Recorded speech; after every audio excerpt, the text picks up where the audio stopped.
नमस्कार दोस्तों, स्वागत है आपका एक बार फिर से अपने प्यारे से परिवार विज्ञप्ति पीसीएस पर। देखिए, इसके पहले हमने आपके साथ एंशिएंट हिस्ट्री को लेकर के जो भी प्रीवियस ईयर क्वेश्चंस आए हुए हैं सारे आपके साथ डिस्कस कर दिए गए हैं और बेहतरीन ट्रिक्स के साथ आपके साथ डिस्कस किया गया है। तो अब यह वीडियो जो है आपका मध्यकालीन भारतीय इतिहास को लेकर के होगा। जो भी आपके प्रीवियस ईयर क्वेश्चन होंगे वो सारे इसमें डिस्कस कर दिए जाएंगे। यह आपका पार्ट 1 होगा, उसी तरीके से आपका यह 2 पार्ट में आएगा। देखो, यहाँ हमारी कोशिश है ना, आपको जितने भी प्रीवियस ईयर में क्वेश्चन आए हुए ना वो सारे आपके टिप्स पे होने चाहिए, वहाँ से आपसे गलती नहीं होनी चाहिए। और वहाँ से जब आप गलती नहीं करोगे तो आरओ के जीएस का जो आपका स्कोर होगा वो स्वाभाविक सी बात है अच्छा ही होगा। चलिए देखते हैं, आज का वीडियो हम शुरू करते हैं। इससे पहले मैं बता देना चाहता हूं, अगर देखिए आपको पीडीएफ चाहिए ना हमारी, तो जाइए टेलीग्राम चैनल पर जाइए, पीडीएफ को डाउनलोड कर लीजिए वहां से। और फिर वहां से जब आप वीडियो को देखेंगे और तरीके समझेंगे ना कैसे आप याद कर सकते हैं निमोनिक्स के माध्यम से, तो आप ज़्यादा आसान हो जाएगा थोड़ा आपके लिए याद रखना। और कुछ मजेदार निमोनिक्स बनाई जा रही हैं, तो इसको बिल्कुल यह नहीं समझना है कि उससे कोई संबंध होगा, कोई पर्सनल लेवल पर या कोई किसी को चोट नहीं पहुंचाई जाती है ना। केवल एक मजेदार तरीके से बनाया जाता है तरीका, ताकि आपके दिमाग में वह बैठ सके फैक्ट्स, बस केवल यह तरीका केवल इसलिए अपनाया जाता है। चलिए शुरू करते हैं आज का। देखिए, सबसे पहले क्वेश्चन जो आरओ में उठाया गया, मुस्लिम आक्रमण को लेकर के जो क्वेश्चन उठा वो मोहम्मद बिन कासिम से उठा। क्वेश्चन क्या था? क्वेश्चन पूछा गया कि अरबों का सबसे पहला सफल आक्रमण किसने किया था। तो आपको पता होना चाहिए इसका आंसर होगा मोहम्मद बिन कासिम। कैसे याद रखना है? एक देखो, एग्जाम्पल के तौर पर बताया जा रहा है। मान लीजिए कोई संघ का व्यक्ति है, उससे पूछा जा रहा है कि भाई अगर अरब का आक्रमण नहीं हुआ होता तो देश में क्या होता, तो वो आपसे कहेगा कि मोहम्मदों के बिन कसम से यह देश होता। तो मोहम्मदों के बिन कसम से का मतलब क्या है? मोहम्मद बिन कासिम। देखो, याद हो गया है। आपको बताया शुरू में कि मजेदार तरीके केवल इसलिए बताए जाएंगे ताकि आपके दिमाग में परमानेंट बैठ सके या फैक्ट। ठीक है, चलिए दूसरा देखते हैं। दूसरा जो प्रश्न बनाया गया वह महमूद गजनवी से बनाया गया। महमूद गजनवी से क्या प्रश्न आया? देखो, बहुत आसान चीजें, फैक्ट्स जो हैं लगातार पूछी गई आरओ के द्वारा कि भाई कितनी बार आक्रमण किया, तो पता है आपको 17 बार आक्रमण किया। और 2 आक्रमण इसके पूछे जाते हैं, एक सोमनाथ मंदिर का जो 1025 ईस्वी में किया गया, और दूसरा एक क्वेश्चन बनाया जाता है कि सबसे अंतिम आक्रमण कौन सा था। तो अंतिम आक्रमण क्या है आप ऐसे याद रखिएगा, जाते जाते उसने जाटों पर आक्रमण किया था, जाटों से लड़ाई की थी 1027 ईस्वी में। तो 2 इस तरीके से क्वेश्चन बनाए जाते हैं महमूद गजनवी को लेकर के। लेकिन आरओ एग्जाम्स में देखा गया, जब मैंने प्रीवियस ईयर के क्वेश्चंस देखे तो वहां देखा कि जो इसके शासन में जो अलबरूनी के साथ में जो 3 व्यक्ति आए थे, आपके पता है इतिहासकार थे आपके उतबी, फिरदौसी और अलबरूनी। इनसे क्वेश्चंस आयोग खूब बनाता है। तो क्वेश्चंस कैसे बनाता है? देखो, उतबी से क्वेश्चन जो पूछता है वह पहला होता है कि दरबारी इतिहासकार के रूप में पूछेगा कि कौन था। तो आपको पता है भाई उतबी था, बता देंगे आप। लेकिन इसकी जो 2 रचनाएं हैं ना, किताबुल यामिनी और तारीख यामिनी, कैसे याद रखनी है? देखो भाई, यामिनी को जानते हो आप ना, यामिनी गौतम को जानते हो। अब यामिनी गौतम ने आपका उरी में काम किया था, तो उरी से आपको और उरी के डायरेक्टर से विवाह भी किया है, जानते हैं ना आप। इतना थोड़ा सा जानकारी अगर इतनी नहीं है तो थोड़ा सा बता दे रहा हूं। तो यामिनी ने क्या किया है, यामिनी गौतम जो है यहां से कनेक्ट करना है कैसे आपको। यामिनी देखिए, लास्ट का शब्द उठाया करिए, किताबुल और तारीख, ये सारे शब्दों से कभी भी तरीके मत बनाया करिए, क्योंकि ये बहुत जगह कॉमन होते हैं। तो यामिनी से आपने तरीका बनाया कि भाई यामिनी ने उरी से, उरी का आपने ऊ उठा लिया, ऊ से आपका हो गया उतबी, और यामिनी का आपको पता है कि यामिनी का आप तुरंत जैसे अब दिमाग में आएगा ना, उरी याद आएगा आपको, उरी का ऊ याद आ जाएगा, ऊ से आप उतबी समझ जाओगे। तो वहां आपको बस एक कनेक्शन बनाने के लिए बताया जा रहा है कैसे आप प्रीलिम्स में आंसर सही करके कैसे आओगे, है ना, अगर कुछ नहीं याद आ रहा होगा। दूसरा देखिए जो है फिरदौसी, फिरदौसी भी इसके साथ आया था अलबरूनी के साथ। तो फिरदौसी की जो पुस्तक है वह शाहनामा है। कैसे याद रखोगे? देखो यार, दासी जो है वह शाह लोग ही रखते थे, है ना। तो दासी शाह, दासी से हो गया फिरदौसी और शाह से हो गया शाहनामा। ये भी देखो दूसरा तैयार हो गया एकदम बढ़िया तरीके से। अलबरूनी, देखो अलबरूनी से क्वेश्चंस कौन कौन से बनाए गए हैं। अलबरूनी से क्वेश्चन एक तो बना कि पुराणों का अध्ययन करने वाला पहला मुसलमान कौन था, तो वह अलबरूनी था आपका आंसर। दूसरा क्वेश्चन आयोग ने बनाया कि संस्कृत मुद्रालेख के साथ चांदी के सिक्के जारी करने वाला कौन था, वह भी अलबरूनी था।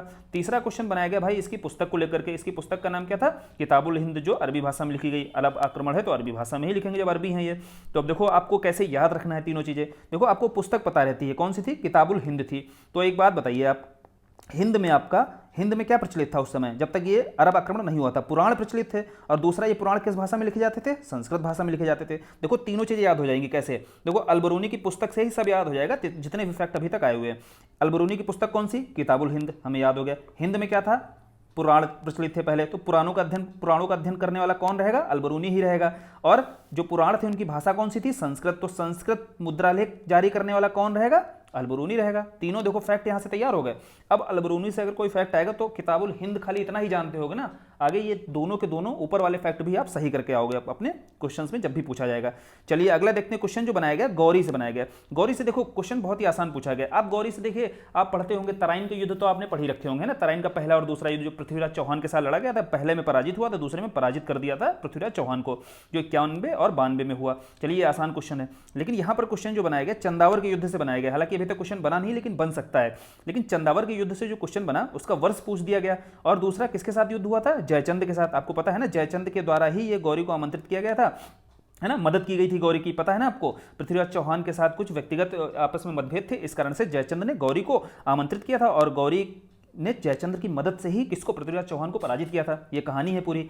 अब क्वेश्चन आया भाई चंदावर के युद्ध से। चंदावर का युद्ध आपको पता है जयचंद को पराजित किया और वर्ष कौन सा था, 1194 था। अब देखो तरीका भी बता देता हूं, चंद चंदा 94, देखो तीनों चार आ रहे हैं कि नहीं आ रहे हैं, चंद चंदा 94, चंद से आपका जयचंद हो गया, चंदा से हो गया चंदावर का युद्ध हो गया, 94 से आपका 1194 हो गया।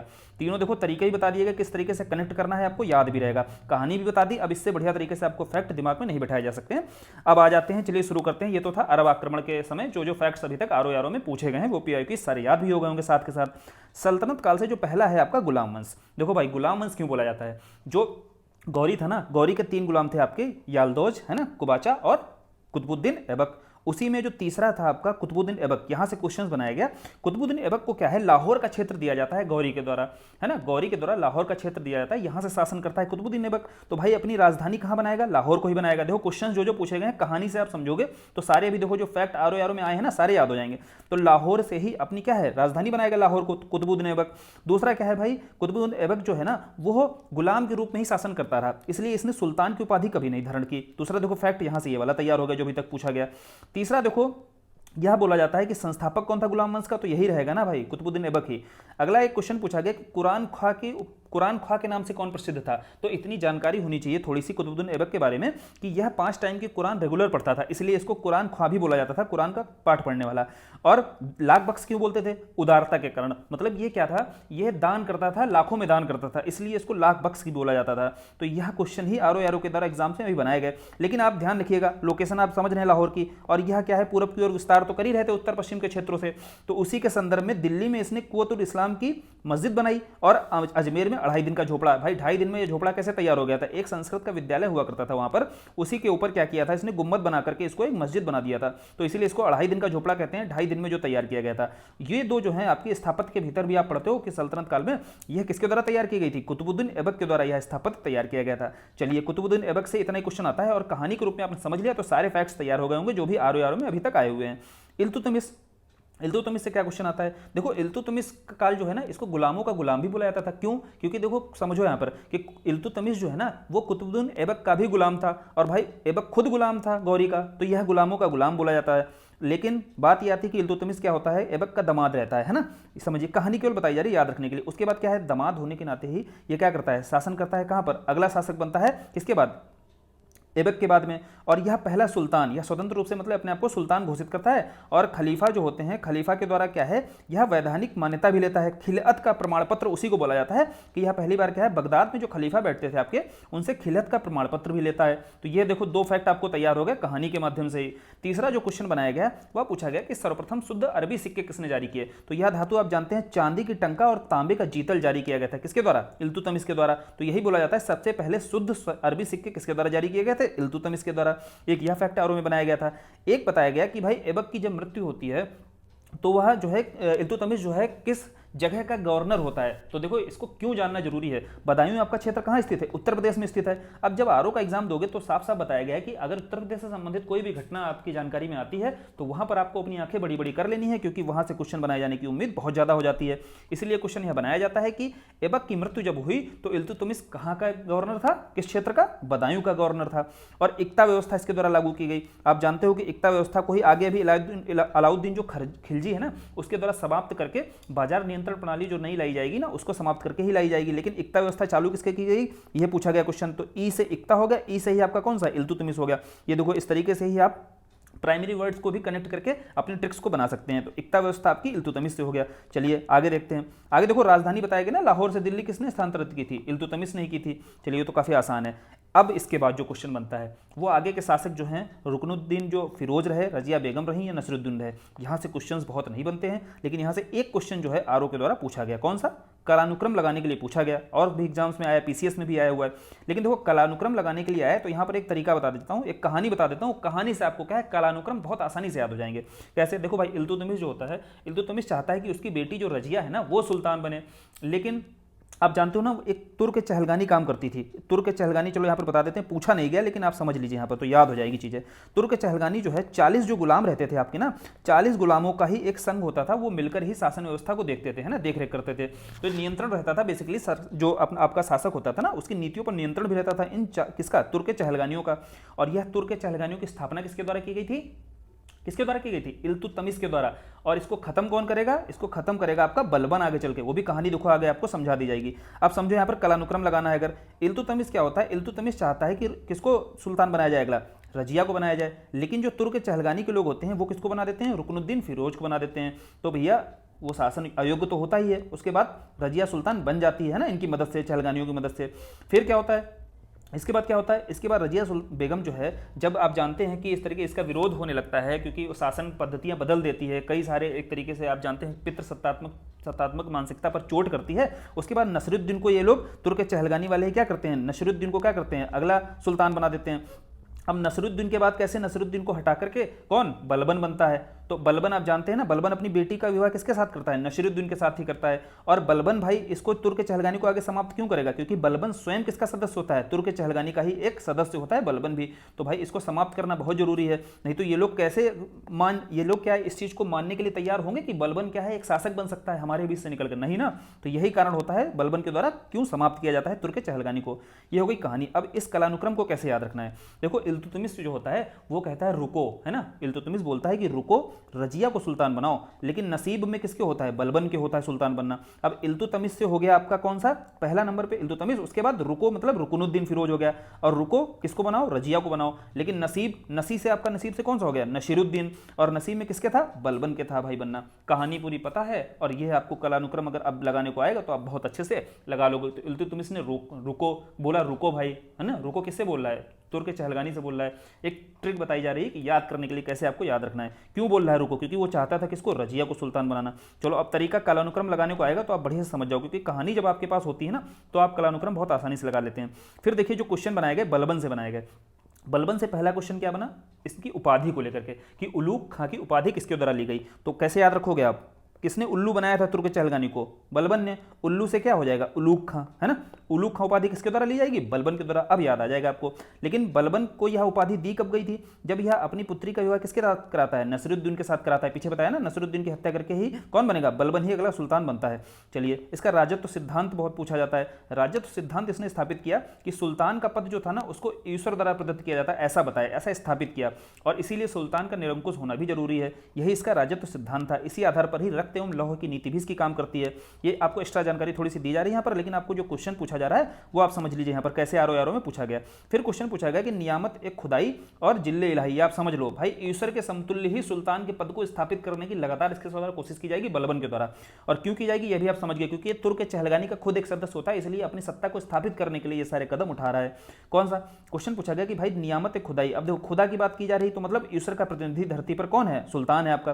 दूसरा जिल्ले इलाही, इलाही का मतलब भी ईश्वर ही होता है, तो यहाँ पर ईश्वर का प्रतिबिंब कहा स्वयं को इसने।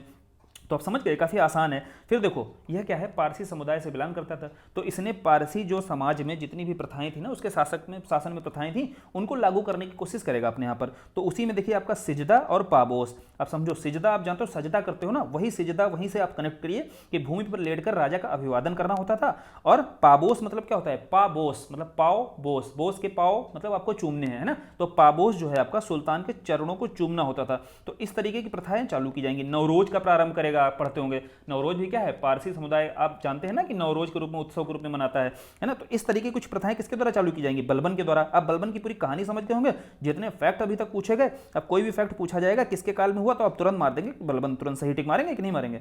अब अगला चलिए चलते हैं खिलजी वंश से। देखो गुलाम वंश हमने क्लियर कर लिया, खिलजी वंश से देखो सबसे ज्यादा क्वेश्चन जो पूछा गया वह पूछा गया अलाउद्दीन खिलजी को लेकर के।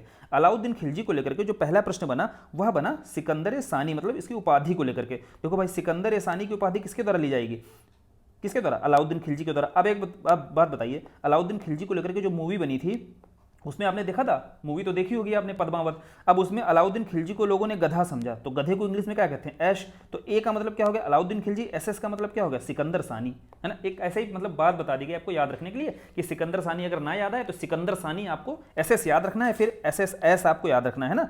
इस तरीके से ही आपको कनेक्ट कर लेना है, क्योंकि अलाउद्दीन खिलजी में आपको मूवी जरूर याद आएगी, है ना। रणवीर सिंह की अगर आपने नहीं देखी जाए देखे जा करके, तब आपको और मजा आएगा, मूवी भी मजेदार है।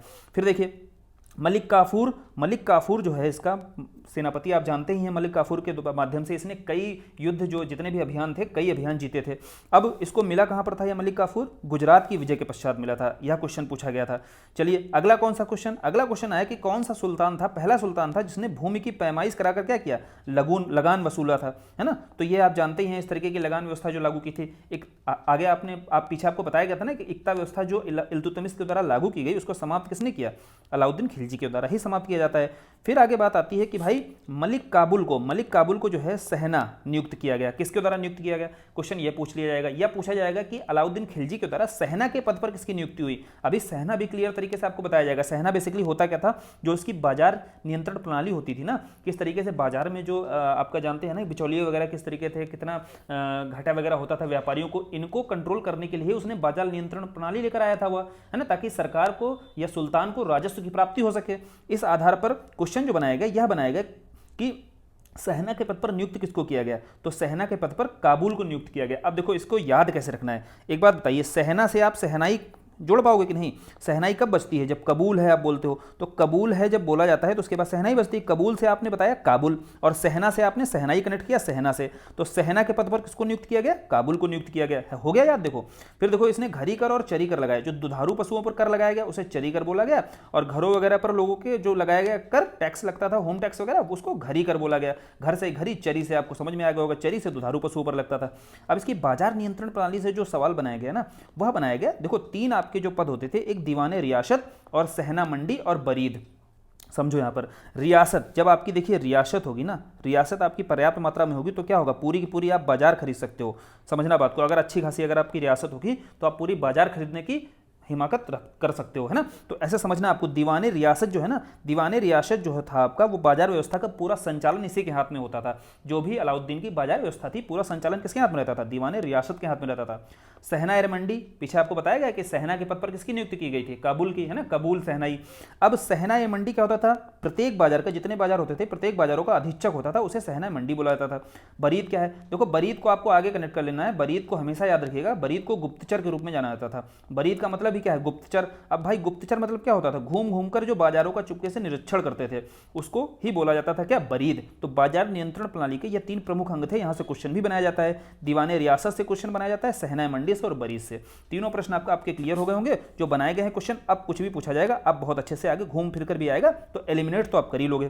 देखिए खिलजी से अगला आया मुबारक खिलजी से। मुबारक खिलजी से क्या पूछा, मुबारक खिलजी से क्वेश्चन आया कि वह कौन सा शासक था जिसने स्वयं खलीफा की उपाधि ले ली। आपको पीछे बताएगा कि बगदाद में जो खलीफा बैठता था, वहां से ये क्या करते थे, ये शासक क्या करते थे, अपने शासन को वैधानिक मान्यता लेते थे वहां से। लेकिन भैया एक शासक ऐसा आया मुबारक खिलजी, जिसने कहा कि मैं खुद खलीफा हूं, है ना। तो आपको इस तरीके से याद रखना कि मुबारक हो मतलब दिल्ली सल्तनत के सुल्तानों मुबारक हो, आपको खुद एक खलीफा मिल गया है। तो मुबारक हो से क्या होगा, मुबारक खिलजी, है ना। मुबारक खिलजी ही था जिसने खुद को खलीफा बोला। अब नसीरुद्दीन खुसरो शाह खिलजी से क्वेश्चन बनाएगा। क्या क्वेश्चन यह बना, कौन शासक था जिसने हिंदू देवी देवताओं की पूजा की। देखो भाई नसीरुद्दीन शाह को जानते हो ना, तो नसीरुद्दीन से खुश रहो। सारे लोग नसीरुद्दीन से खुश क्यों हैं, क्योंकि वह किसकी पूजा करता है, हिंदू देवी देवताओं की। नसीरुद्दीन कहाँ है, अपने भारत में है, और अपने धर्म के साथ साथ वो हिंदू देवी देवताओं की भी पूजा करता है। इसीलिए नसीरुद्दीन शाह से सारे के सारे खुश हैं। तो नसीरुद्दीन खुसरो से क्या हो जाएगा, यह वही था जो हिंदू देवी देवताओं की पूजा करता था। याद हो गया। अब यहाँ देखो बात आ रही है जो कुछ क्षेत्र थे और उसके संबंधित जो शासक थे। क्वेश्चन बनाया गया कि भाई जो अलाउद्दीन खिलजी था उसके द्वारा जो अभियान किए गए थे, उस समय वहाँ पर शासक कौन से मौजूद थे उन क्षेत्रों में, है ना, जो जो अभियान किए गए राजपूत क्षेत्रों में। तो रणथंबोर में आपका कौन था, हमीरदेव थे ना। रण हम ही जीतेंगे बोलते हैं ना, तो रण से आपको हम ही जीतेंगे मतलब हमीरदेव आपको कनेक्ट कर लेना है। अब अगर आपने पद्मावत नहीं देखी तो पता होना चाहिए कि चित्तौड़ में भाई राजा कौन थे, राजा रतन सिंह थे। देवगिरी की बात की जा रही, तो देव कौन थे? देव आपके रामचंद्र, है ना। देव से आपको पता ही है राम भगवान, है ना, आपके देव थे। और गुजरात में क्या है आपको बताओ, गुजरात को ऐसे याद करो, गुजारो रात, है ना, गुजारना रात है अगर आपको, तो कान क्या है? कानों में एकदम शांति चाहिए, कर्ण में शांति चाहिए। तो गुजरात से आपके, गुजरात में कौन थे? कर्णदेव थे। अब कनेक्ट करने को आएगा तो इस तरीके की कहानी अगर आपको दिमाग में होगी, है ना, आप वीडियोस को बार बार देखोगे तो इस तरीके के आप क्या है, जब प्रीलिम्स में आपके सामने क्वेश्चंस होंगे ना, मैच करने के लिए आएंगे, मिलान को आएंगे, तो तुरंत वहां पर कोई ना कोई कहानी आपके दिमाग में इस तरीके की जाएगी ना, जब कोई निमोनिक्स जाएगा तब आप वहां पर गलती नहीं करोगे आप कभी भी मैच करने में। चलिए, खिलजी से होगा सारे जितने क्वेश्चंस आए थे, वो भी विद ट्रिक्स। अब तुगलक से क्या क्वेश्चन आया? तुगलक से सबसे ज़्यादा क्वेश्चन देखो पहले पूछा गया मोहम्मद बिन तुगलक से। तो मोहम्मद बिन तुगलक से अगर आपसे क्वेश्चन पूछा गया तो यह पूछा गया कि जो इब्न बतूता आया था ना, इब्न बतूता आपको यह पता होना चाहिए किस देश का यात्री था? मोरक्को का यात्री था। इसको दिल्ली का काजी नियुक्त किया जाता है। देखो कहानी ये होती है कि इब्न बतूता को क्या होता है, फारसी भाषा का बेहतरीन नॉलेज होता है। अब नॉलेज जब अच्छा खासा होगा तो इससे इंप्रेस होगा मोहम्मद बिन तुगलक और यह दिल्ली का काजी नियुक्त कर देगा, काजी नियुक्त कर देगा, है ना। और इसके साथ साथ यह भी क्वेश्चन एक पूछा गया दूसरा कि कौन शासक था जो होली में भी शामिल होता था? हिंदू मुस्लिम था लेकिन हिंदुओं के पर्व होली में भी शामिल होता था, वो भी कौन था? मोहम्मद बिन तुगलक था। आप जानते हैं ना, इससे खलीफा वगैरह जो भी होते थे या यहाँ पर जो काजी वगैरह होते थे वो सारे के सारे इससे नाराज रहते थे, क्योंकि ये धर्म से हटकर अलग राजनीति करता था। कौन? मोहम्मद बिन तुगलक। ये अपने केवल राज्य के लिए, शासन के लिए राजनीति करता था, इसलिए इससे नाराज बने रहते थे। और आप इसकी नीतियाँ भी देख रहे हो, होली में शामिल हो रहा है ना, इब्न बतूता दिल्ली का काजी नियुक्त कर दे रहा है। अब इब्न बतूता ने यह जानकारी कहाँ दी है? तो इन्हीं की एक पुस्तक है, कौन सी? रेहला। रेहला आपने खूब सुना होगा, इब्न बतूता की पुस्तक है। इसको लेकर जानकारी आपके पास सामान्य सी होगी। अब देखो क्वेश्चन कैसे याद रखना है। देखो बिन होली के, आप समझो, बिन होली के कौन सा शासक नहीं रह पाता था? तो बिन से आपका हो गया मोहम्मद बिन तुगलक हो गया। मोहम्मद बिन तुगलक जो है बिन होली के शासन नहीं कर पाता था, तो बिन होली के आपको ऐसे याद कर लेना है। दूसरा, और आपको कैसे, देखिए, और आपको आगे जो क्वेश्चन बनाया गया वह बनाया गया इसकी योजनाओं को लेकर के। यहाँ पर देखिए आपको कन्फ्यूजन होता है, कन्फ्यूजन वाली चीज़ें जो हैं ये हैं, ये आपका कन्फ्यूजन ही खत्म कर दिया जाएगा। क्वेश्चन आया कि भाई जो इसकी जो 5 योजनाएं थी ना, जिसके कारण यह काफ़ी प्रचलित रहा, जिसके कारण इसको लंपट मूर्ख तक बोला गया है ना लोगों के द्वारा। अब बोला गया कि भाई इसके जो 5 योजनाएं थी ना, आपसे आ जाएगा कि इनको क्रम लगाइए। क्वेश्चन जो आरो में आया वो क्रम लगाने को आया, तो भाई आपको क्रम लगाने के लिए एक तो यह पूछा जाएगा। दूसरा आपसे पूछा जाएगा कि भाई यह जानकारी किसके द्वारा दी गई, किसके द्वारा यह 5 योजनाओं का क्रम बताया गया है? तो आपको बताना है बर्नी के द्वारा बताया गया, लेकिन आप गलत कराते हो। कैसे गलत कराते हो? क्योंकि कभी बर्नी बदायूं ये सब दिया होता है ना, कन्फ्यूज हो जाते हो, लेकिन अब नहीं कन्फ्यूज होगा। क्यों? आपको यह जानना है कि एमबीटी जो है मोहम्मद बिन तुगलक, इसके समय क्या है, 5 बर्निंग इशू रहे। तो भाई बर्निंग इशू, बर्निंग से आपका हो गया बर्नी, है ना, बर्नी आप समझ में। अब बर्निंग इशू से ही आपका हो जाएगा, 5 बर्निंग इशू थे, अब बर्निंग से ही आपका बर्नी हो जाएगा, तो यह हो गया याद बर्नी। अब 5 इसके कौन से क्रम थे? इसकी देखो एक कहानी जब होगी ना, 5 कौन से थे पहले पढ़ लो। देखो, दोआब में कर वृद्धि पहला, दूसरा राजधानी परिवर्तन, जो इसने दिल्ली से दौलताबाद राजधानी की थी ना, वह था दूसरा इसका स्टेप। तीसरा स्टेप कौन सा उसने उठाया? सांकेतिक मुद्रा जारी की। चौथा इसने देखिए खुरासान का अभियान किया। 5वां इसने कराचिल अभियान किया। अब ये 5 थे लगाने के लिए, अब 5 क्रम लगाने में बड़ी दिक्कत आती होगी, लेकिन क्रम अब आप लगा लोगे। देखो कहानी सुनना, देखो राजा का सबसे पहले, सुल्तान का काम क्या होगा? वह अपने यहाँ पर कर बढ़ाए, राजस्व बढ़ाए, तो सबसे ज़्यादा राजस्व बढ़ाए, उसका पहला उद्देश्य होता है किसी भी सुल्तान का। अब राजस्व बढ़ाने के लिए उसने कहा कि भाई दिल्ली से यार राजस्व पर्याप्त नहीं होगा, साउथ में भी अगर राजस्व चाहिए ना, साउथ के क्षेत्रों से, तो हमें राजधानी बदलनी पड़ेगी। तो दूसरा स्टेप उसने उठाया कि भाई चलो राजधानी बदलते हैं। तो दूसरे नंबर पर उसने दिल्ली से, आप जानते हैं दिल्ली की लोकेशन यह है, दौलताबाद आपका महाराष्ट्र के क्षेत्र में पास आ जाता है। तो अब दिल्ली से उसने दौलताबाद किया, मध्य में एक राजधानी ले गया। अब यहाँ से उत्तर और दक्षिण दोनों क्षेत्रों में से सोचा अब बढ़िया से कर वसूलेंगे, तो दूसरा स्टेप उसका यह था। तो क्रम समझ में आया। तीसरा उसने कहा कि भाई मुद्रा वगैरह की अगर कमी रहेगी, मुद्रा मार्केट में बढ़ानी है, तो तीसरा उसने कहा सांकेतिक रूप से अब मुद्रा जारी कर देते हैं। तो तीसरा उसने ऐसे स्टेप उठाया जो उसकी योजना थी। अब तीसरा स्टेप उसने उठा लिया, फिर उसने कहा अब क्या है, फिर चौथा आपको याद रखना है कि अब आसानी से क्या होगा, हमें राजस्व प्राप्त हो जाएगा आसान विधि से। आसान से आप क्या कनेक्ट करोगे? खुरासान। तो आसान विधि से कनेक्ट होगा तब हम क्या करेंगे? चिल होकर शासन करेंगे। चिल से आपका कराचिल। लो हो गए 5 याद। पहला क्या है? पहले कर राजस्व बढ़ाएगा, कर वृद्धि के लिए काम करेगा। कर वृद्धि के लिए सबसे पहला काम करेगा भाई राजधानी बदलो। राजधानी के साथ कहेगा चलो राजधानी बदल दी, अब मुद्रा वगैरह ना कम पड़े तो भाई सांकेतिक मुद्रा जारी करो। तीसरा हो गया। फिर उसने कहा अब आसान विधि से, आसान से खुरासान, और जब आसान विधि से उसे मिलने लगेगा सारी चीजें, फिर कहेगा अब चिल होकर शासन करेंगे। चिल से होगा कराचिल। लो 5 हो गए याद योजनाएं कि नहीं? और 5 योजनाएं दी किसने? क्योंकि ये 5 योजनाएं बहुत ही ज्यादा बर्निंग इशू थी, बर्निंग इशू के कारण बर्नी ने योजनाएं दी थी। और पुस्तक भी देखो आगे आपको बताई जाएगी, यहाँ पर जब बर्निंग की बताई जाएगी तो तारीख है फिरोज शाही बताई जाएगी, इसी से जानकारी मिलती है इसकी। चलिए आगे आगे चलिए, सॉरी इसकी नहीं मिलती, उसमें बाजार नियंत्रण प्रणाली की जानकारी मिलती है, इसी बर्नी की ही जो पुस्तक होती है वहाँ से। चलिए आगे अभी आपको बताया जाएगा, अभी यहाँ पर जो ध्यान रखना है वो समझिए, मोहम्मद बिन तुगलक के बारे में देख रहे हैं। अब अगला देखिए, एक क्वेश्चन पूछा गया कि किसने बोला था कि सुल्तान को किसकी मृत्यु पर, जब इसका निधन होता है मोहम्मद बिन तुगलक का, तो क्वेश्चन आया भाई मोहम्मद बिन तुगलक के निधन पर किसने बोला कि सुल्तान को उसकी प्रजा से और उसकी प्रजा को उसके सुल्तान से मुक्ति मिल गई है। तो इसका आंसर था आपका बदायूनी। तो देखो बदायूनी से आपको क्लियर रूप से समझ में आ रहा होगा, बदकिस्मती है ना, बदकिस्मती की बात कर रहा है यहाँ पर कि नहीं, तो बदकिस्मती की बात मतलब किसकी कर रहा है, तो या तो सुल्तान की बदकिस्मती थी या प्रजा की बदकिस्मती थी, तो उसी से आपको बदायूनी याद कर लेना है ना, बदायूनी यहाँ पर आपका कनेक्ट हो जाएगा इस तरीके से। तो सुल्तान को उसकी प्रजा से, प्रजा को उसके सुल्तान से मुक्ति मिल गई। तो अब हो गया मोहम्मद बिन तुगलक से जितने क्वेश्चंस आए वो बहुत क्लियर ढंग से सारे कन्फ्यूजन खत्म करते हुए आपको तैयार करा दिए गए हैं। फिर देखिए फिरोज शाह तुगलक से जो क्वेश्चन बना, फिरोज शाह तुगलक से ये आसान से क्वेश्चन पहले बनाए गए कि रोजगार कार्यालय की स्थापना किस शासक के द्वारा, या लोक निर्माण विभाग पीडब्ल्यू की स्थापना किसके द्वारा कराई गई, तो ये तो आप देखिए आसानी से कर लेंगे फिरोज शाह तुगलक के द्वारा। अब अगला जो बनाया गया वह बनाया गया कि सिंचाई कर, जो सिंचाई कर था आपका हक ए सर्व, हक ए सर्व लगाने वाला, जो दिल्ली सिंचाई व्यवस्था पर कर लगाने वाला पहला शासक कौन रहेगा। आप बता दोगे, 3-4 शासक दिए होंगे, लेकिन आप थोड़ा सा अगर कॉमन सेंस लगाओगे, कैसे कि नहर प्रणाली का अगर सर्वाधिक विकास किसी शासक के समय हुआ था तो फिरोज शाह तुगलक के समय हुआ था। अब फिरोज शाह तुगलक के समय जब नहर प्रणाली का विकास होगा तो भाई सिंचाई पर कर तो लगाएगा ही लगाएगा, क्योंकि वह उसे राजस्व के रूप में देख रहा होता है। तो इसी कारण से क्या होता है, सिंचाई कर लगाने वाला पहला दिल्ली सुल्तान कौन बनेगा, फिरोज शाह तुगलक बनेगा। और ब्राह्मणों पर भी जजिया लगा दिया जाएगा। इसकी अगर कहानी आप समझोगे ना कि ब्राह्मणों पर जजिया क्यों लगा दिया, देखो फिरोज शाह तुगलक जो था ना, इसकी माता जो थी वो हिंदू थी। अब यह क्या है, काजी वगैरह के बीच में अपनी सत्ता को स्थापित करने के लिए, अपनी सत्ता के औचित्य को ये चाहेगा कि इनको क्या है संतुष्ट किया जाए। तो संतुष्ट करने के चक्कर में क्या होगा, गैर मुस्लिमों पर मतलब हिंदुओं पर, यह इसे हिंदू के बेटे के रूप में ना देखें, यह हिंदुओं को एक तरीके से हिंदुओं पर ही, ब्राह्मणों पर इसी आधार पर ही जजिया कर लगाएगा, है ना। उनके खिलाफ क्या है, दमनात्मक नीतियां अपनाएगा ताकि यह किसको, काजियों को संतुष्ट कर सके अपनी सत्ता के औचित्य को स्थापित करने के लिए। आप समझे इसके स्टेप, आप अगर कहानी पता होगी ना, इस तरीके की कहानी से कनेक्ट करोगे तभी आप इसके उठाए गए कदमों को समझ पाओगे, जस्टिफाई कर पाओगे। तो ब्राह्मणों पर इसीलिए जजिया कर किसके द्वारा लगाया जाता है, फिरोज शाह तुगलक के द्वारा लगाया जाता है। और राज्य के लिए जो हज व्यवस्था है ना, अभी राज्य के खर्च पर दी जा रही है, ये प्रारंभ किसके द्वारा की गई थी, इसी के द्वारा प्रारंभ की गई थी। देखो मुस्लिमों के प्रति उदारवादी नीति और हिंदुओं के प्रति दमनात्मक नीति, कट्टर नीति अपनाई जाएगी, किसके द्वारा, फिरोज शाह तुगलक के द्वारा। इस आधार पर भी आप समझ लीजिए क्यों अपनाई जाएगी, यह भी कहानी पीछे बता दी गई। और दारुल सफा, ये देखिए दारुल सफा क्या है, खैराती अस्पताल, इसकी स्थापना किसके द्वारा की गई थी, फिरोज शाह तुगलक के द्वारा ही की गई थी।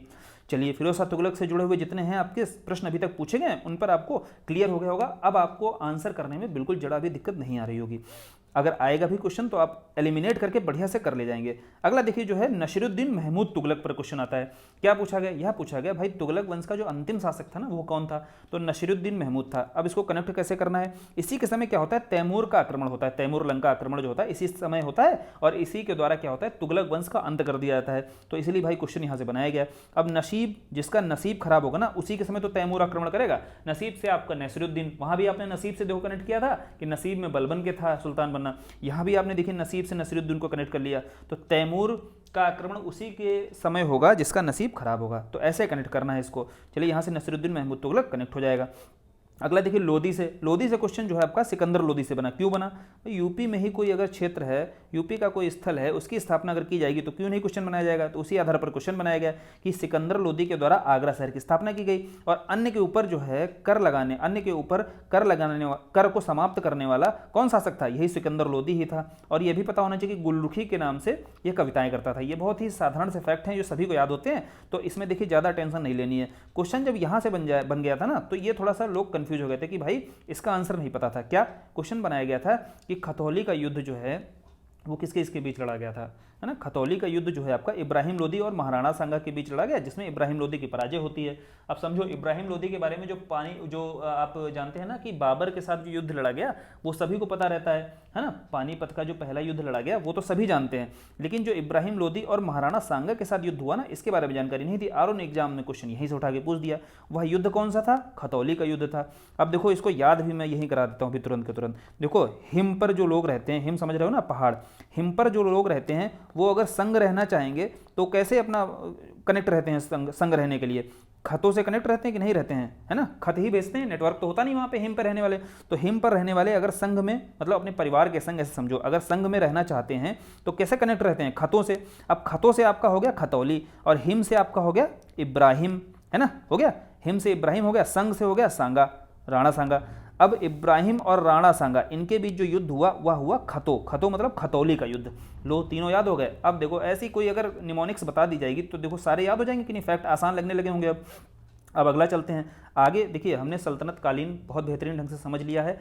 अब सल्तनत कालीन हम दिल्ली सल्तनत प्रशासन समझेंगे, और प्रशासन से जुड़े हुए जो प्रश्न आते हैं ना वो हम यहाँ पर देखिए एक साथ आपको दे दिए जाएंगे। इसमें हो सकता है ये 4 उठाकर सीरीज पूछ ली जाए और उनके सुल्तानों के बारे में पूछ लिया जाए, यह 4 यहाँ से उठा के कोई 4 दे दिए जाएंगे और उनके क्षेत्रों के बारे में पूछ लिया जाएगा। तो यहाँ पर आपको देखिए बहुत अच्छे ढंग से अभी सारा क्लियर करा दिया जाएगा, कोई कन्फ्यूजन नहीं रखा जाएगा। उसके बाद आप क्या है बहुत आसान तरीके से और ट्रिक्स आपको दे दी जाएंगी कि कैसे कनेक्ट करना है आपको, अगर वहां पर आता है मैच करने के लिए, मिलान करने के लिए यहाँ से क्वेश्चंस खूब बनाए जाते हैं।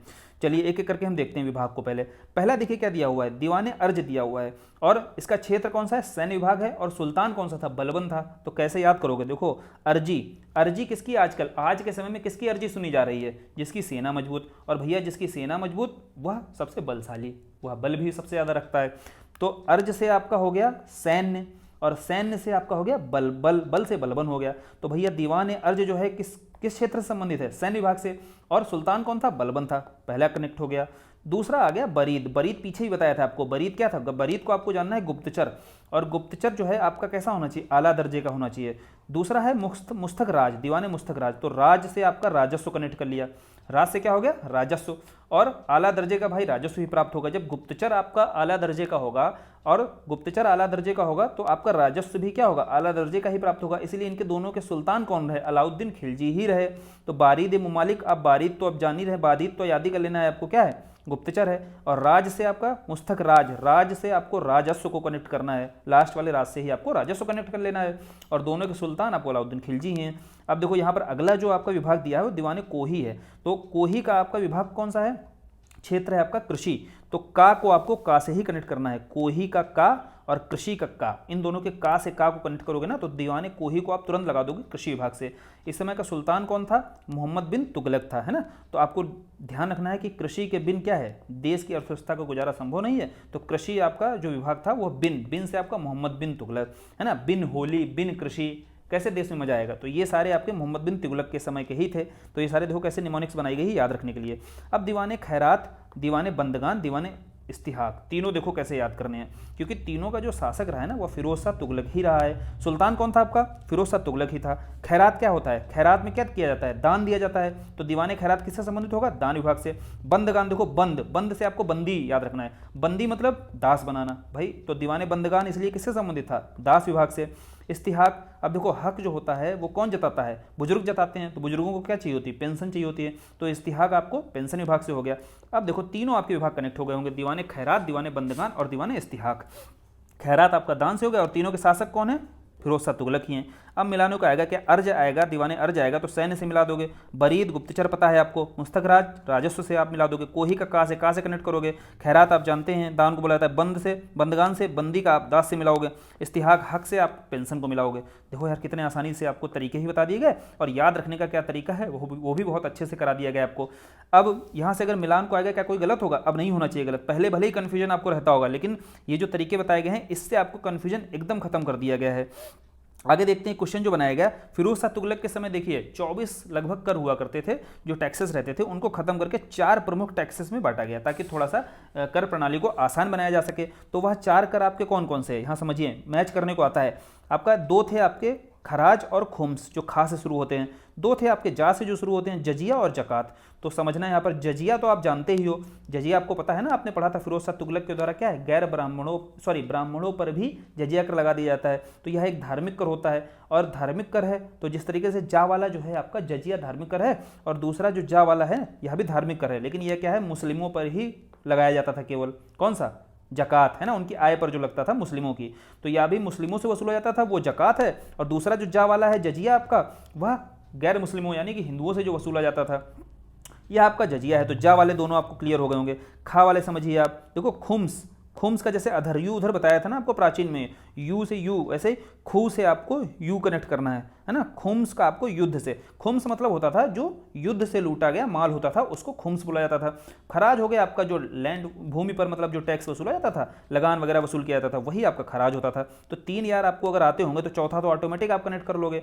तो आपको देखिए खराज हो गया, खुम्स, जजिया, जकात, चारों आपको बहुत अच्छे से तैयार हो गए हैं। अब यहाँ से आप अगर कोई भी क्वेश्चन आएगा तो आपको करने में बिल्कुल जरा भी कठिनाई नहीं होगी। चलिए अब आगे देखते हैं विजयनगर साम्राज्य के बारे में।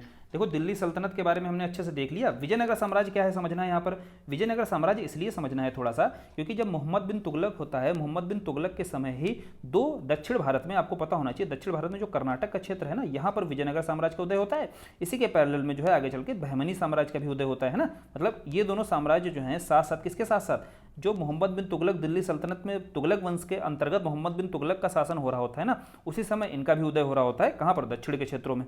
तो इसीलिए विजयनगर साम्राज्य के बारे में देखिए क्वेश्चन भी बनाया जाता है। क्वेश्चन क्या बनाया गया, पहला देखो क्वेश्चन जो बना विजयनगर से वह वंशों के क्रम को लेकर बना। तो क्रम क्या है, क्रम है संगम है, फिर सुलू है, फिर तुलु है, अरवेडु है। ये 4 वंशों के रूप में शासन किया विजयनगर ने। अब आपको ट्रिक याद रखनी है, ट्रिक याद रखनी है संगम सतुआ, ठीक है। संगम सतुआ, सतुआ खाते हो ना आप, तो वहीं से ट्रिक बनी है। संगम आपका पहला हो गया, दूसरा सा किसके लिए, सुलू के लिए है, तू से क्या है आपका तुलु है, आ से आपका अरिवेडु है। अब ये चारों आपको क्रम अगर लगाने को आएगा, यह 4 क्रम में आपको यह तरीका अपनाते हुए चारों क्रम लगा देने हैं। अब आपसे तुलु के पहले सुलू नहीं आएगा क्योंकि सतुआ आपको याद आ जाएगा, सतुआ से आप इस क्रम को लगा देंगे। देखो आगे जो क्वेश्चन बनाए गए ना आरो यारो में, वह कृष्णदेव राय से ज़्यादा बने। कृष्णदेव राय से क्वेश्चन बना कि अष्ट दिग्गज जो थे, क्वेश्चन इस तरीके से पूछा गया भाई अष्ट दिग्गज जो थे ना वो किसके दरबार में थे, तो आपको पता होना चाहिए किसके में, कृष्णदेव राय के दरबार में थे। लेकिन यह किस भाषा को संरक्षण दिया गया था, इसके द्वारा तेलुगु भाषा को संरक्षण दिया गया था। और यह 8 जो श्रेष्ठ कवि थे ना वो तेलुगु भाषा के ही थे जिन्हें अष्ट दिग्गज के रूप में जाना जाता था। ये तो हो गई बेसिक सी जानकारी। लेकिन 2 इसकी रचनाएं पूछी जाती हैं, एक आमुक्त माल्यद पूछी गई और एक जामवती कल्याणम पूछी गई। देखो भाई मुक्त किसको किया गया था, इसके द्वारा किस भाषा की मुक्ति, एक तरीके से मुक्ति मिली किस भाषा को, तेलुगु भाषा को एक तरीके से मुक्ति मिली इसके द्वारा। तो तेलुगु भाषा में ही लिखी गई थी कौन सी, आमुक्त माल्यद। याद करने के लिए केवल बताया जा रहा है कि आमुक्त माल्यद पूछा जाता है किस भाषा में लिखी गई, तो तेलुगु भाषा में है। दूसरी जो है जामवती कल्याणम, जो इसकी रचना है, कल्याणम से क्या समझ में आ रहा है, कल्याणम है ना, गोलम गोपलम, इस तरीके के शब्द अगर प्रयोग किए जाएं आखिरी में तो आप प्रोनाउंस करते हो ऐसे शब्द किस भाषा में होते हैं, संस्कृत भाषा में होते हैं। तो जामवती जो कल्याणम होगी ना पुस्तक, वो किस भाषा में रहेगी, संस्कृत भाषा में रहेगी। तो कॉमन सेंस से आप बता सकते हो। चलिए अगला जो क्वेश्चन बना वो तालीकोटा के युद्ध से बना। देखो भाई तालीकोटा का युद्ध जो है ना किस रूप में जाना जाता है, विजयनगर के पतन को लेकर के। विजयनगर साम्राज्य और बहमनी साम्राज्यों के बीच लगातार युद्ध होते रहते थे, आपस में टकराते रहते थे, है ना। जो दोआब का क्षेत्र था, आप जानते हो यहाँ पर गोदावरी जो दोआब क्षेत्र है इसको लेकर के दोनों में टकराहट होती रहती थी, है ना, ये जो क्षेत्र है। अब इसके कारण से क्या होता है, जो तालीकोटा का युद्ध होता है उसमें विजयनगर साम्राज्य का पतन कैसे हो जाता है उसको समझ लो। यहाँ पर बहमनी से भी ये क्वेश्चन बनता है और ये इस कहानी से समझ लोगे तो यहाँ भी क्लियर हो जाएगा। देखो ताली कोट रहे थे, मतलब ये समझो जब सब ताली बजा रहे थे विजयनगर के लिए तभी बहमनी ने कूट दिया, तो वही तालीकोटा। तालीकोटा ऐसे याद रखना है। तालीकोटा में क्या हुआ, सब ताली पीट रहे थे विजयनगर साम्राज्य के लिए कि भाई कृष्णदेव राय का देखो कितना महान शासक रहा, और उसी समय कूट दिया किसने, बहमनी शासकों ने। और बहमनी शासक क्या थे, पहले तो टूट गए थे 5 राज्यों में, ये देखो 5 राज्य दिए हैं बहमनी के। लेकिन क्या होता है जब विजयनगर से लड़ना होता है, जब विजयनगर के साथ इनका विद्रोह होता है, तो तालीकोटा का जब युद्ध होता है तो ये चारों ऊपर के जो दिख रहे हैं ना, ये चारों एक हो जाते हैं और चारों मिलकर के क्या करते हैं, विजयनगर साम्राज्य को हराते हैं। और विजयनगर का इसी कारण से ही यहाँ से ही पतन देखने को मिलता है। अब समझते हैं कि बहमनी के जो 4 राज्य थे वो कौन कौन से थे। यहाँ से क्वेश्चन मिलाने को आता है, मैच करने के लिए खूब आता है। 4 इधर राज्य दे दिए जाएंगे यही चारों, और इनके आगे संस्थापक दे दिए जाते हैं, और आपसे मिलाने को आता है, आप खूब कंफ्यूज होते हैं। लेकिन अब कंफ्यूजन खत्म हो जाएगा। कैसे, देखो बीजापुर से मिलाने को आएगा तो आप बीजापुर का बताना है आदिल शाह। कैसे, बीजा को आपको वीजा से याद रखना है। वीजा से कैसे कनेक्ट करोगे, जहां आपका देखो दिल लगेगा ना वहीं के लिए आप वीजा बनवाओगे। तो दिल से आपका हो गया वीजा, दिल से हो गया वीजा, तो वीजा से हो गया वीजापुर, और दिल से हो गया आदिल शाह। देखो पहला हो गया याद। दूसरा हो गया अहमदनगर, इसमें कन्फ्यूजन नहीं होगा क्योंकि इसके संस्थापक का नाम ही मलिक अहमद है। अहमद दोनों जगह कॉमन है, तो ये तो सही करके आओगे ही आओगे। तीसरा है देखो गोलकुंडा जो राज्य था। गोलकुंडा क्या है, गोल आप जानते हो ना, गोल क्या है, कुतुब मीनार जो है गोल गोल गोल गोल तरीके से ऊपर गई हुई है, तो आपने कुतुब से कनेक्ट किया कुतुब शाह को, और कुतुब शाह किसके थे संस्थापक, गोलकुंडा के। लो तीसरा कंफ्यूजन खत्म हुआ। चौथा बीदर है। देखो बीदर में आपको 3 शब्द दिख रहे हैं, कौन से, बा दा और रा, बीदर दिख रहा है, और यही इसका जो संस्थापक होगा उसमें भी 3 शब्द ही दिखेंगे, बस थोड़ा सा पाई मात्रा बदल जाएगा, ब द और रा ही है और रा आगे हो जाएगा बरीद हो जाएगा। बस इस तरीके का जहाँ आपको विजन दिखा, यह देखो आपको अगर निमोनिक्स में बताया जाएगा ना, चीज़ें देखने का नजरिया आपका अगर ऐसे होगा ना, तभी आप वहाँ पर सही आंसर करके आओगे। बीदर है और बरीद कैसे दिखेगा, आप सही करके वहाँ पर चले आओगे। और आप देखो बहमनी राज्य जो हुए ना, उसमें पूछा जाए कि किसने भाग नहीं लिया था 5 राजवंशों में, तो वह आपका बरार था। कैसे याद रखोगे, कौन सा बहमनी राज्यों में फरार रहा, तो फरार रहा बरार, फरार बरार, याद हो गया ना। कौन फरार रहा, बरार फरार रहा। और इसका जो संस्थापक था वह था फतेह उल्ला इमाद शाह। कैसे याद रखोगे, देखो बरार जो है ना, जब फरार रहेगा तो कब फरार रहा, जब फतेह की थी। फतेह किसने की थी, बहमनी शासकों ने। तो भैया बरार ने जो है फतेह में साथ नहीं दिया, फतेह ही उसका संस्थापक था। बस यहीं से कनेक्ट करना है केवल बरार को। बरार ने क्या किया था, फतेह में साथ नहीं दिया था, क्योंकि बरार का फतेह खुद संस्थापक था, है ना, याद करने के लिए बता रहा हूँ। तो बरार का फतेह उल्ला इमाद शाह संस्थापक रहा था। तो अब देखो बहमनी राज्यों में मिलान करने को आएगा, तो शायद इससे बढ़िया तरीका आपको नहीं हो सकता है याद रखने के लिए। याद करने का बहुत अच्छा तरीका बता दिया गया है, इसको आप कई बार रिवीजन करना, वीडियो को बार बार देखना, आपको एकदम याद हो जाएगा। तो PYQs पर बेहतरीन कमांड आपकी हो जाएगी। चलिए अयंगर व्यवस्था से आप परिचित होंगे। अयंगर में क्या है ना, अयंगर में 12 जो प्रशासनिक अधिकारी का समूह होता था। कैसे, ग्रामीण जो क्षेत्र होता था वहाँ पर प्रशासन व्यवस्था को बेहतर ढंग से संचालित करने के लिए जो 12 प्रशासनिक अधिकारी होते थे, उनके समूहों को ही अयंगर कहा जाता था। और इस व्यवस्था को क्या कहा जाता था, अयंगर व्यवस्था कहा जाता था। यह विजयनगर साम्राज्य में ही प्रचलित थी। तो इसी कारण से ही यह अयंगर व्यवस्था भी पूछ लिया जाता है, पूछा गया है कि किस साम्राज्य में थी, विजयनगर साम्राज्य में थी, और क्या था व्यवस्था में क्या था, यह भी समझा दिया गया आपको।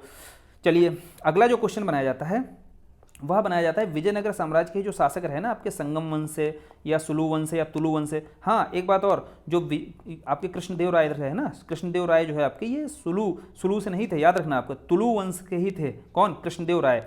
तो आपको संगम सत्व बताएगा ना, जो आपका तु है ना तुलु, उस तुलु से ही आपके शासक कौन थे, कृष्णदेव राय सबसे महान शासक रहे विजयनगर साम्राज्य के। अब जो मिलान करने को आता है ना वह इस तरीके से देखो क्वेश्चन बनाया गया। एक बार क्वेश्चन आया, शासक दे दिए गए और उनके समय जो यात्री आए वो दे दिए गए। एक बार जो क्वेश्चन बनाया गया वह क्वेश्चन बना जो यात्री दे दिए गए, जो विदेशी यात्री आए थे इनके विजयनगर शासकों के साम्राज्य में, और उनका देश कौन सा था। क्वेश्चन एक यहाँ से बन गया। तो 2 टाइप से क्वेश्चन बनाए गए और दोनों को यहाँ पर देखिए सीरीज के माध्यम से क्लियर कर दिया गया है। और एक ट्रिक अभी आपको बताई जाएगी साथ के साथ, उस ट्रिक के माध्यम से आप एकदम याद भी हो जाएगा। चलिए देखते हैं इसमें क्या तरीका हो सकता है याद करने का। इसको पहले आपको देखो पता होना चाहिए कि देवराय प्रथम के समय यात्री कौन सा आया, निकोलो कॉन्टी आया और इटली देश का था। द्वितीय के समय अब्दुल रज्जाक आया, फारस देश का था। और कृष्णदेव राय के समय डोमिंगो पायस आया और पुर्तगाल देश का था। और कृष्णदेव राय के समय ही बारबोसा आया। भैया ऐसे याद करोगे, क्या ऐसे याद रह पाता है लंबे समय तक, दिमाग में नहीं रह पाता है, पढ़ोगे फिर भूल जाओगे। लेकिन कोई अगर तरीका निमोनिक्स बना लोगे तो देखो कैसे भी याद होता है, देखना कैसे याद हो जाएगा। देवराय प्रथम, देखो देवभूमि, देव से आपको निकालना है यहाँ पर देवभूमि पर। देवभूमि पर जाने के लिए देखो प्रथम की बात है ना, तो पहली राय यही है कि अगर आप टल्ली होकर आए ना वहाँ पर देवभूमि पर, तो वहाँ से निकलो। सबसे पहले आप निकलो, कैसे, देवभूमि पर अगर आप टल्ली होकर आए तो वहाँ से सबसे पहले निकलो आप। तो देव पहली बात है, मतलब देवराय प्रथम की बात की जा रही। टल्ली होकर मतलब इटली, टल्ली मतलब इटली, और निकलो मतलब निकोलो कॉन्टी। तीनों हो गए याद। यात्री कौन, निकोलो कॉन्टी, टल्ली होकर आए मतलब इटली, और देवभूमि पर पहली राय, सबसे पहली बात यही होती है। अब दूसरी क्या होती है भाई, दूसरी से भी क्वेश्चन पूछा जाता है। देवराय द्वितीय भी ऑप्शन में दिया होगा और क्वेश्चन ऐसे पूछा जाएगा कि अब्दुल रज्जाक जो यात्री था। दूसरी बात यह हुई, फारस को देखो यहाँ पर फारस के रूप में नहीं समझना है, ईरान के रूप में समझना है, क्योंकि ईरान के क्षेत्र को ही फारस बोला जाता था। तो यहाँ तरीका जो है ईरान से बताया जाएगा, तो आप फारस आएगा चाहे ईरान आएगा, लिख लोगे आप। दूसरी बात यह है कि जैसे ही हमने क्या किया उस देवभूमि पर दूसरी बात यह है कि जैसे ही हमने अब्दुल रज्जाक को देखा ना तो हम हैरान रह गए। लो दूसरा तैयार हो गया। देवराय द्वितीय, इसके समय कौन था, अब्दुल रज्जाक, और हैरान मतलब ईरान हो गया। तो दोनों हो गए तैयार। अब देवराय प्रथम से आएगा निकोलो कॉन्टी आएगा ना, तो निकोलो आप तुरंत याद आ जाएगा कि पहली बात ही बताई गई थी निकोलो, क्योंकि टल्ली होकर आया था। दूसरी देवराय द्वितीय जब आएगा ना तो आप बताओगे भाई द्वितीय में बात ये कहेगी। दूसरी बात यह थी कि भाई अब्दुल रज्जाक को देखकर क्या हैरान रह गए, तो दूसरी तो ये बात थी। पहली और दूसरी बात याद आ जाएगी जैसे ही आपको, और वो भी देवभूमि से संबंधित, देव का मतलब देवराय हो जाएगा, दोनों हो जाएगा एकदम क्लियर। आगे देखिए कृष्णदेव राय की बात आएगी। कृष्णदेव राय में क्या था, डोमिंगो पायस थे और बारबोसा थे। तो इसको याद कैसे रखना है, देखो कृष्ण भगवान से याद रखना है। कृष्ण भगवान क्या है, कृष्ण भगवान मतलब पायस, पायस मतलब समझते हो ना पवित्र।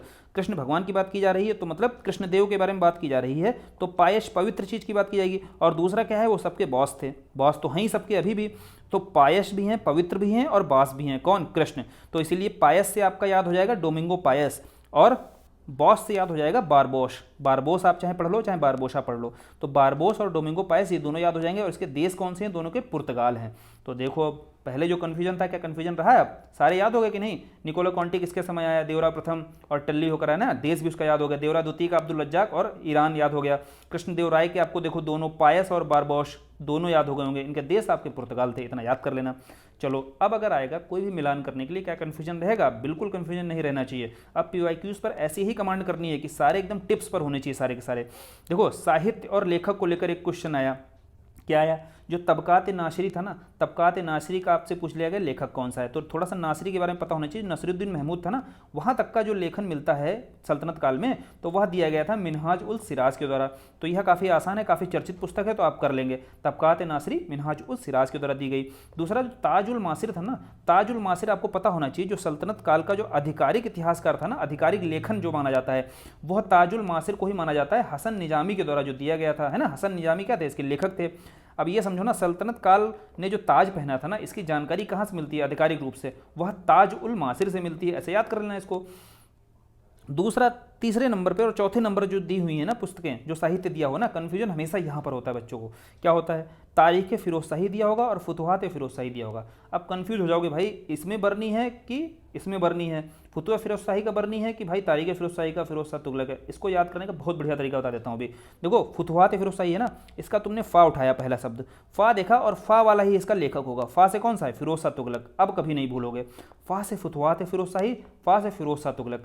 अब कन्फ्यूजन कभी हो ही नहीं सकता। दूसरा वाला अब जो हो जाएगा तारीख फिरोज शाही, ये किसका हो जाएगा, बरनी का हो जाएगा, है ना। क्लियर हो गया। और इसी से ही आपको पता होना चाहिए, अलाउद्दीन खिलजी, एक क्वेश्चन यहाँ से एक और बना है कि अलाउद्दीन खिलजी के जो बाजार नियंत्रण प्रणाली के बारे में जानकारी कहाँ से मिलती है। बरनी की ही जो पुस्तक है ना, तारीख फिरोज शाही, यहीं से जानकारी मिलती है किसकी, बाजार नियंत्रण प्रणाली की। तो यह क्वेश्चन भी बनाया गया, लेकिन अभी तो मैच करने के लिए आएगा। तो अब तारीख फिरोज शाही, फुतवात फिरोज शाही को मैच करने में बिल्कुल कंफ्यूजन नहीं होगा कि फा से फुतवात है और फा से फिरोज शाह तुगलक, एकदम याद हो गया। और ताज आपको पता ही है कि हसन निजामी का जो पुस्तक है ना, ताज मासिर, और ताज जो है आपको पता है अधिकारी अगर पूछा जाए तो वो अभी वहाँ भी यही पुस्तक बतानी है। और तबकात नासिरी मिनहाज उल सिराज काफ़ी प्रसिद्ध पुस्तक है, सभी को याद होती है। अमीर खुसरो से देखिए क्वेश्चन बनाया जाता है आरो यारो में, क्यों बनाया जाता है उसका भी देखो कारण बता देता हूँ। कारण यह है कि इनका जन्म कहाँ हुआ, बदायूं में। बदायूं कहाँ, यूपी में। तो भैया क्वेश्चन तो बनेगा ही बनेगा। इन्हें देखो तूतिया हिंद के नाम से भी जाना जाता है ना, भारत का तोता जिसका मतलब होता है, तूतिया हिंद बोला जाता था। और इनके बारे में कुछ चीज़ें आपको देखो पता ही होंगी, तबला वगैरह सितार वगैरह के आविष्कारक माने जाते हैं। खड़ी बोली के विकास के रूप में इनको जाना जाता है ना। और इनके बारे में सबसे प्रसिद्ध चीज़ ये है कि ये देखो निजामुद्दीन औलिया के शिष्य रहते हैं। तो चाहे निजामुद्दीन औलिया से पूछे चाहे अमीर खुसरो से पूछे, दोनों के बारे में यह बोला जाता है इन्होंने 7 शासकों से अधिक, लगभग 8 थे, है ना, कहीं 7 दिया होता है। इन्होंने 7 शासकों से अधिक शासन, जो शासक रहे ना, दिल्ली सल्तनत के सुल्तान रहे ना, उनका शासन देखा है। तो किसने देखा है, अमीर खुसरो ने देखा है और निजामुद्दीन औलिया ने भी देखा है। और कहाँ से, बलबन से लेकर के गयासुद्दीन तुगलक तक के शासकों का। तो यह क्वेश्चन देखिए आरो एरो एग्जाम में प्रीवियस ईयर में आपके बनाया गया है। तो अब इस वीडियो के माध्यम से सल्तनत काल से लेकर के जितने आपके facts related questions previous year में आए हुए हैं ना, सारे विट्रिक्स निमोनिक्स के साथ आपको याद करा दिए गए हैं। और इससे बेहतरीन ढंग से आपको याद नहीं कराए जा सकते हैं। और शायद अगर आपको मज़ा भी आ रहा होगा, क्योंकि जो तरीके आपको बताए जाते हैं वो थोड़े से मज़ेदार भी होते हैं। तो मज़ेदार होने के कारण आपको पढ़ने में भी बोरियत नहीं होती है। और बार बार वीडियो को जब देखोगे ना, तो सारे आपको फैक्ट्स भी याद हो जाएंगे। फिर आप जब क्वेश्चंस को लोगे ना, आगे आपके साथ जब हम टेस्ट करेंगे ना, तो वह सारे देखना टेस्ट कैसे आप बढ़िया स्कोर करते हो। क्योंकि ये सारे निमोनिक्स आपको जब याद आएंगे ना, तो वहाँ गलती होने के चांसेस बहुत कम हो जाते हैं। चांसेस कम होंगे। और प्रीवियस ईयर के जब क्वेश्चंस आप सही एकदम 100% जब सॉलिड तरीके से सही करने लगोगे, तो भैया नया जो आएगा उस पर भी आपके चांस बढ़ जाएंगे सही होने के। तो सिलेक्शन के चांसेस यहाँ से बढ़ जाएंगे। अब यार अगर वीडियो पसंद आ रहा है तो दोस्तों में ज़रूरतमंद जो लोग हैं ना, आपके परिचय की जो तैयारी कर रहे हैं आरो यारो को लेकर के, उनकी भी शेयर कर दिया करो। और यार चैनल को जो है सब्सक्राइब कर रहे हैं ना, वीडियो को लाइक और शेयर जरूर करना। और PDF जिसको चाहिए है ना, वो बता दिया गया है, लिंक आपको मिल जाएगी कमेंट में, वहाँ से आप PDF को डाउनलोड कर लीजिएगा। और वहाँ पर आप टेलीग्राम से हमसे जुड़ सकते हैं। और कोई भी इंक्वायरी अगर लेनी है, कोई दिक्कत आ रही, तो वहाँ टेलीग्राम पर आप हमसे पूछ सकते हैं। चलिए आज के लिए धन्यवाद।